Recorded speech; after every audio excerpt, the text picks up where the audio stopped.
Bueno, primero una breve introducción. La contabilidad, durante el transcurso del tiempo, ha elaborado reglas que sirven de guías para los registros contables. Para nosotros los contadores es muy importante obtener unas reglas para poder uniformizar las cosas. Dice, a estas reglas se denominan principios y son el resultado de muchos años de experiencia en los que se ha creado un conjunto de normas generales para la contabilidad.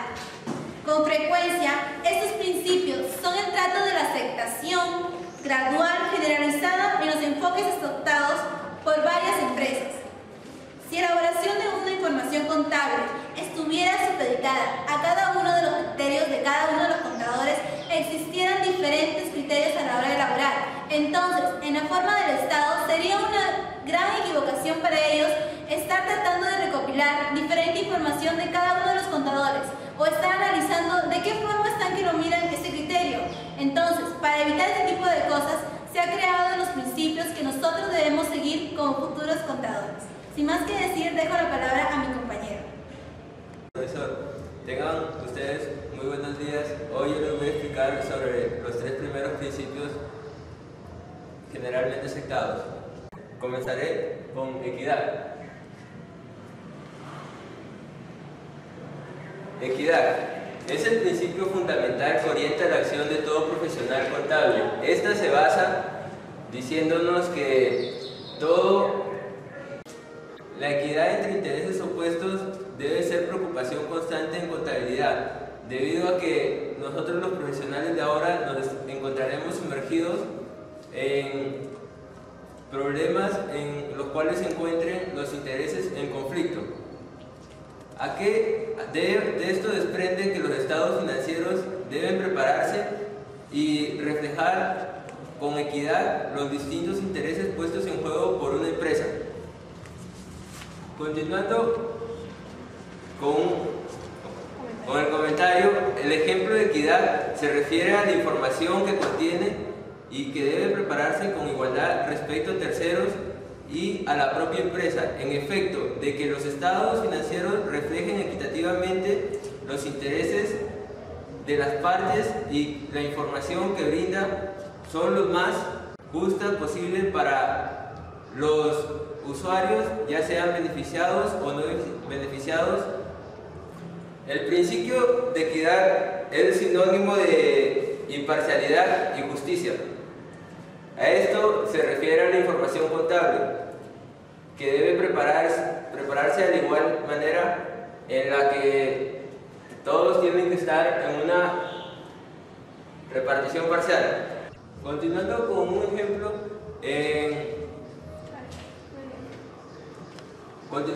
ejemplo, para el inicio de la empresa existen 4 socios que aportan: el primero el 10%, el segundo el 40%, el tercero el 30% y el cuarto el 20%. Cada uno deberá recibir respectivamente lo que ha aportado, porque al final del periodo las utilidades ascienden a 10.000. Entonces, ¿qué nos dice esto? El primer socio, como aportó el 30%, recibirá 3.000. El segundo, como aportó el 20%, recibirá 2.000. El tercero, que aportó el 10%, recibirá 1.000. Y el cuarto, que aportó el 40%, deberá recibir 4.000. ¿En qué caso se estaría violando este principio? En el caso de que los beneficiados estarían repartiéndose en partes iguales lo que ya había sido. Como aquí vemos, en la empresa han recibido en forma igual, es decir, 2.500 cada uno.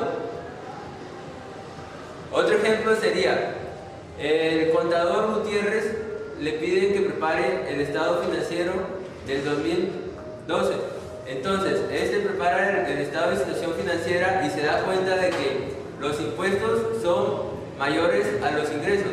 Entonces, ¿qué nos dice?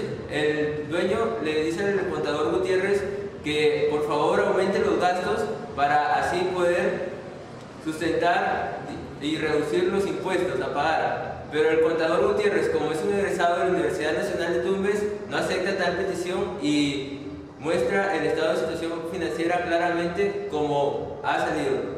¿En qué caso se estaría violando este ejemplo? En el caso en el cual el contador Gutiérrez haya aceptado la petición del dueño de la empresa y estaría cometiendo una violación a las leyes.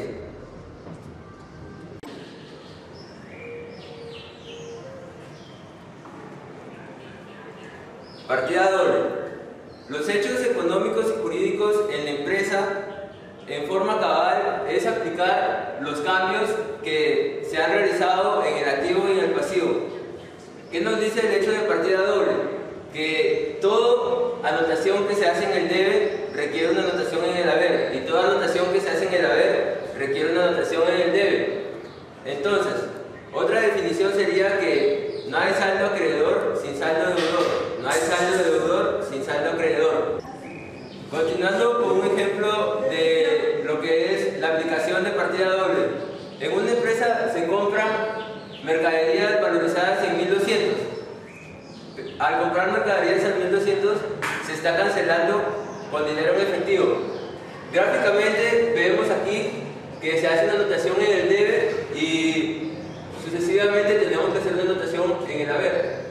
Y lo que ingresa es la mercadería recibida valorizada en 1200 y lo que sale es el dinero en efectivo valorizado en 1200. Pasamos al ente. En el ente, ¿qué nos dice el ente? El concepto del ente es distinto al de una persona natural. Siempre una persona, ya sea el dueño o un socio, se tratará como un tercero.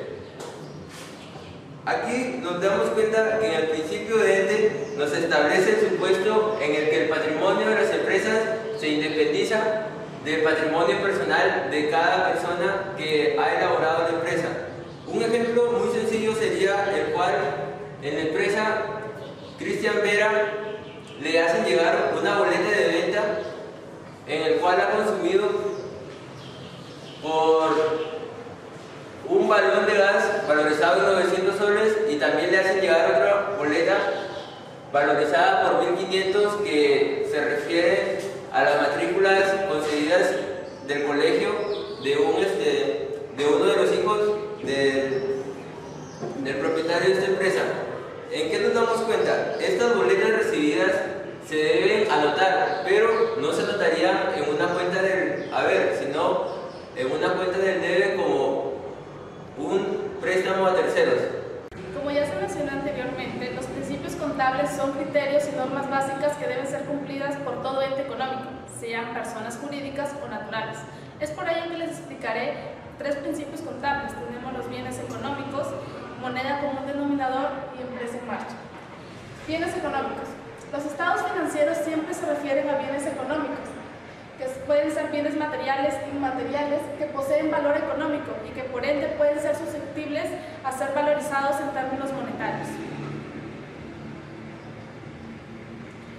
Se registra en libros contables todo bien susceptible a poseer valor de intercambio, independientemente de la forma como se ha adquirido y por el cual una persona está dispuesta a pagar un precio. Se registra en libros contables todo activo como mercaderías, caja, que se encuentra en uso de la empresa y así no está acreditada la propiedad de la misma, siempre y cuando no esté en un conflicto con terceros que también reclaman la propiedad, se procede a registrarlos en libros en vías de regularización. Para que me comprenda mejor les brindaré algunos ejemplos. Tenemos como bien material la marca Coca-Cola, que es reconocida y preferida por el público, por tanto, puede ser valuada en términos monetarios, ya que la empresa que adquiera dicha marca va a obtener ganancias. Esto es un ejemplo de lo que son bienes inmateriales. Como bienes materiales tenemos las computadoras, los maquinarios que posee la empresa. Luego pasamos a lo que es moneda común denominador. Los estados financieros reflejan el patrimonio mediante un recurso que se emplea para reducir todos sus componentes heterogéneos a una expresión que permita agruparlos y compararlos de una manera más eficiente y fácilmente. Este recurso consiste en elegir una moneda y asignarle un valor a cada unidad. Los estados financieros deben expresarse siempre en moneda nacional, salvo que se pida autorización a la nacional para poder registrarlos en una moneda distinta a la nacional. Todos los países son víctimas de la inflación. Es por lo cual que en el transcurso del tiempo se mezclan monedas de diferente poder adquisitivo.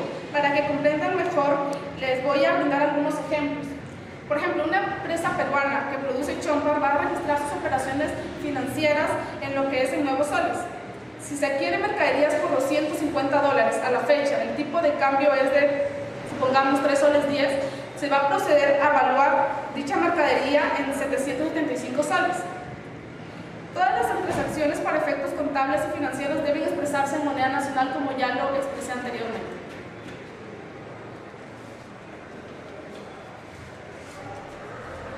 Empresa en marcha. Salvo indicación expresa en contrario, se entiende que los estados financieros pertenecen a una empresa en marcha, considerándose que el concepto conforme a la mencionada expresión se refiere a todo organismo económico cuya existencia temporal tiene plena vigencia y exposición. El principio contable generalmente aceptado, mencionado anteriormente, empresa en marcha, también conocido como continuidad de la empresa, se basa en la presunción de que la empresa continuará sus operaciones por un tiempo indefinido y no será liquidado en un futuro previsible, salvo que existan situaciones como liquidación, pérdidas continuas, insolvencias, etc. Algunos ejemplos claros para que me entiendan mejor.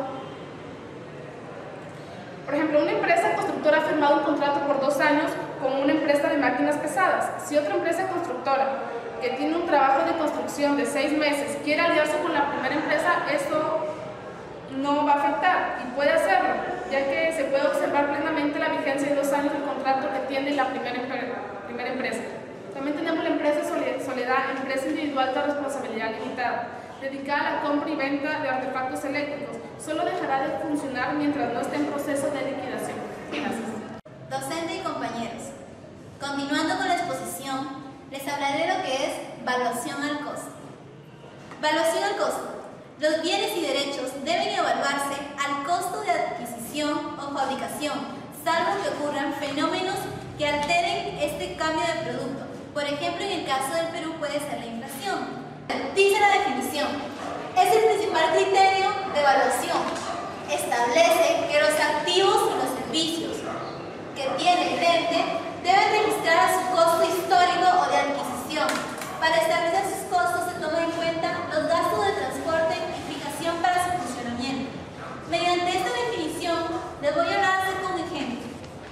Si una persona quiere constituir una empresa, pero aporta una camioneta, entonces esta camioneta tiene que ser valuada para ver cuánto cuesta. Ahora, ¿qué ocurre si esa persona trae una camioneta de Estados Unidos y le cobran 4.200 solamente por la camioneta? Ahora, va a ver que va a haber un gasto en el transcurso. Entonces, a eso se le va a añadir, por ejemplo, si gasta 300 soles, se va a añadir más. Hasta que llega a la casa paga un flete de diferentes precios, por ejemplo, puede ser 100 soles. Entonces, en total, pagó 4.200 de la camioneta, 300 por gastos que estaba transportándola y hasta los 100 últimos. Entonces se suma y ese total va a ser la evaluación al costo que se va a añadir a nuestros registros contables. Asimismo, les hablaré un breve comentario. El principio de evaluación nos indica que el costo original de adquisición, producción o construcción debe ser adecuado para reflejar el valor de los derechos y obligaciones en el momento de su incorporación al patrimonio de la empresa. Entonces, mayormente, este criterio lo vamos a utilizar a la hora de que van a entrar los activos a la empresa, a la hora de que nosotros vamos a tener nuestro capital y nuestros registros contables. Bueno, les voy a hablar del siguiente inciso. Periodo. Este periodo se refiere mayormente a lo que consta del tiempo. También se le llama periodo contable o ejercicio contable, o tal vez algunos le llaman ejercicio económico. La empresa se ve obligada a medir resultados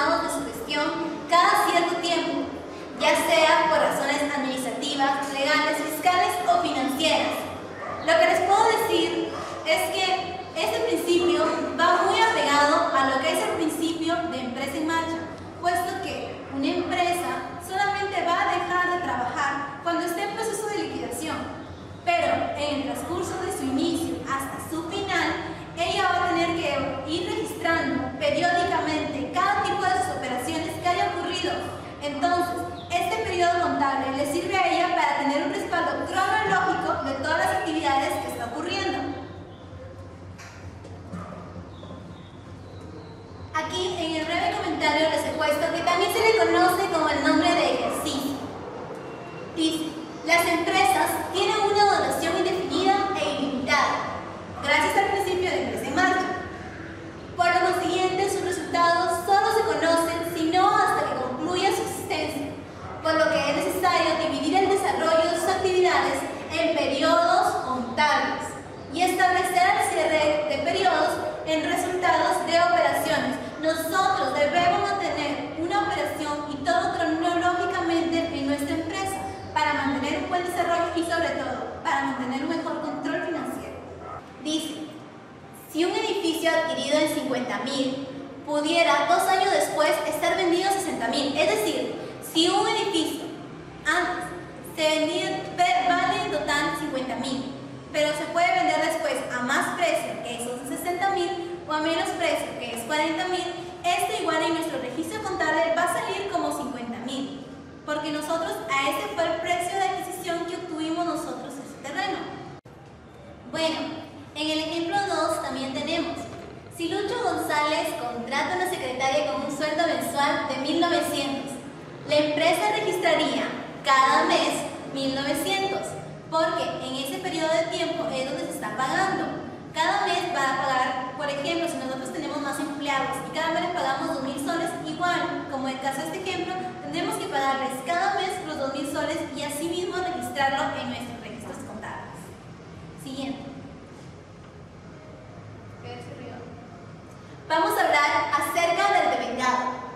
El devengado nos dice, las variaciones patrimoniales que se deben considerar para establecer el resultado económico o los resultados económicos que deben de conocerse en un periodo corresponden independientemente si estos hayan sido cobrados o hayan sido pagados en otro periodo de tiempo. Por ejemplo, nosotros cuando hablamos de devengado nos referimos a que nosotros alquilamos algo. Alquilemos, por ejemplo, un equipo de sonido. Ya nosotros lo hemos alquilado por 6 meses. Nos pagan en un inicio los 6 meses, por ejemplo, 6.000 nos pagan. Pero cada mes nosotros debemos devengar los 1.000 soles que nos han pagado porque es por ese periodo de tiempo, por los 6 meses. Asimismo, como comentario, en distintas oportunidades, los especialistas en materia afirman que de vez el principio de vengado se vio desnaturalizado a diferentes pronunciamientos judiciales. Esto es así que bajo un enfoque fiscal, respecto a los criterios que se vienen manejando desde las normas contables, se trata de la desvinculización entre el criterio contable e impositivo que nos obedece a una norma legal que respalda. Veremos aquí diferentes ejemplos. Dice, si una empresa contrata a un empleado que trabaja durante un mes y le paga sueldo de los primeros días de febrero, el gasto que se va a reconocer en este periodo de tiempo va a ser el gasto de enero, porque está que respalda a lo que ellos pagaron en el mes de enero. Dice, Samsung Sony, una empresa que se dedica a la venta por menor, el mes de julio la compañía ha vendido 100 televisores clásicos, los cuales ha realizado su entrega a los clientes, emitiendo las correspondientes facturas. En este caso, el principio de vengado nos dice que se debe reconocer estos ingresos independientemente si se ha cobrado o no. Bueno, sin más que decirles, gracias. Buenos días con todos. Siguiendo con los principios de la contabilidad, yo voy a hablarles acerca del principio de objetividad, realización y prudencia. La objetividad dice, los cambios en el activo, pasivo y expresión del patrimonio neto se deben reconocer formalmente en los registros contables, tan pronto como sea posible medirlos objetivamente y expresarlos de manera monetaria. A continuación vamos a ver un pequeño comentario que dice, la objetividad consiste en evaluar contablemente los hechos y actividades económicas y financieras en que participa la empresa, tal como estos se representan, libre de prejuicios. Los estados financieros deberán reflejar un punto de vista razonable y neutral de las actividades desarrolladas y ser susceptibles de verificación por terceros. Como podría ser un ejemplo, que el 30 de octubre la empresa adquiere 25 acciones valorizadas en 50.000 soles. Pero al finalizar diciembre, la empresa, esas acciones ya no van a valer 50.000, sino que su precio ha disminuido. Hay una variación en la cotización, que ahora vale 40.000. Ese hecho que se ha dado de variación también debe ser anotado lo más pronto posible en los registros contables. Otro de los principios es el principio de realización. Los resultados económicos se registran cuando sean realizados, o sea, cuando la operación que los origina queda perfeccionada desde el punto de vista de la legislación o de las prácticas comerciales, que se hayan ponderado fundamentalmente todos los riesgos inherentes de tal operación. Con respecto a la operación de compra y venta, se considera vendido un bien cuando ya se ha entregado la mercadería o cuando se ha puesto a disposición del comprador. Un pequeño ejemplo podría ser: el día 29 de agosto se compraron 10 acciones a $10.000. Sin embargo, al finalizar el mes de octubre, sus acciones solo valen $8.000. Pero se espera que al terminar el año cuesten $12.000. Por lo tanto, para tener un registro objetivo se deben hacer algunos ajustes en la contabilidad y registrarlos a tiempo. En este ejemplo, si nosotros vendemos las acciones por $12.000, nosotros para poderlos apuntar en el registro contable debemos ya haberlos vendido. O sea, ya debemos que a nuestra caja tuvo que haber ingresado dinero. Como otro principio tenemos lo que es el principio de prudencia.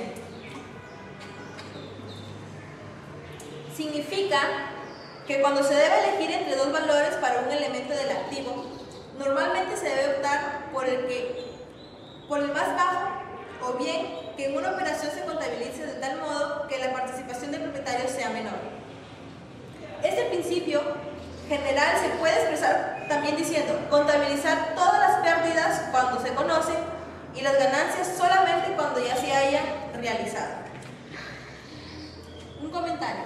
Lo enunciado implica, en el caso que el contador tuviera dos o más opciones contables, a aplicar tiene que optar por el registro de aquella que se muestra en libros, un menor valor del activo o que indica en una menor utilidad de la empresa.